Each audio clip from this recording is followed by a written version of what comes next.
Europe 1. Le grand direct des médias avec Thomas Joubert. Et tout de suite, on passe au décryptage de Jérôme Ivanichenko. Chaque matin, notre expert média met les pieds dans le paf pour vous expliquer l'actualité médiatique le plus clairement possible.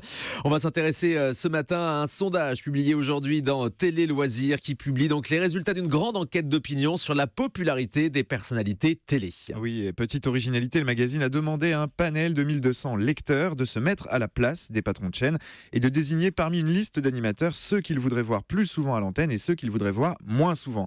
Alors du côté des magazines, c'est Michel Simès et Frédéric Lopez que les sondés réclament à corps et à cri. Ce n'est pas très étonnant, ils font déjà partie des animateurs préférés des Français.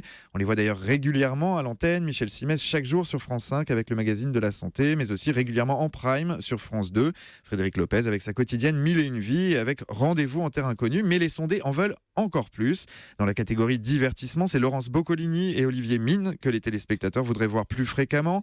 L'animatrice de Money Drop et le présentateur de Fort Boyard sont plébiscités par 62% des personnes interrogées qui réclament de les voir plus souvent à l'antenne. Ouais, ça on comprend bien, ça, qu'on les voit pas beaucoup, Laurence Boccolini et Olivier Mine. En revanche, Michel Simès et Frédéric Lopez, c'est vrai qu'ils sont en quotidienne déjà. Effectivement, et même chose pour Anne-Sophie Lapix, qui surclasse ses concurrents dans la catégorie talk show.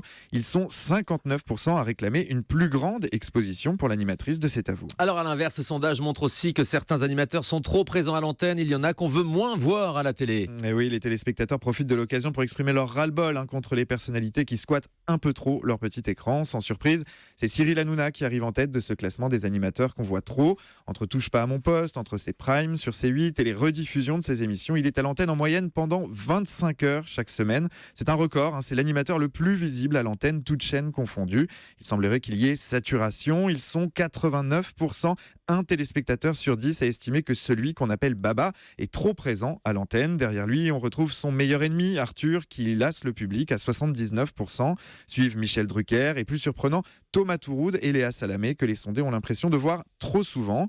Au-delà de la cote de popularité, ce sondage pourra donner quelques pistes de réflexion aux patrons de chaîne. Chez M6, on devrait par exemple s'interroger sur le score obtenu par Christina Cordula, qui malgré son image très positive, semble lasser un peu. Ils sont 70% à penser qu'elle est trop présente à l'antenne.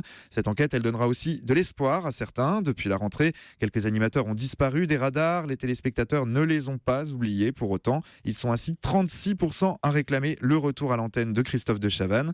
Eh bien, ils seront ravis puisque l'animateur prendra les commandes d'un nouveau jeu sur TF1 dans les prochaines semaines. Oui, ce nouveau jeu s'appelle The Ball. Les TF1 a déjà commencé à communiquer autour de ce jeu avec des bandes annonces qui tournent depuis ce week-end à l'antenne. Merci beaucoup Jérôme Ivanichenko pour ce décryptage sur les animateurs qu'on aimerait voir davantage et ceux qu'on aimerait voir moins souvent. C'est à retrouver dans le nouveau numéro de Télé Loisirs. Dans un instant sur Europe 1, on vous raconte tout ce qui s'est passé hier soir au QG de Benoît Hamon. Une très violente altercation entre Cyril Eldin du Petit Journal de Canal+, et Camille Cronier, journaliste pour l'émission concurrente Quotidien sur TMC. On voit ça après la pause. Restez sur Europe 1.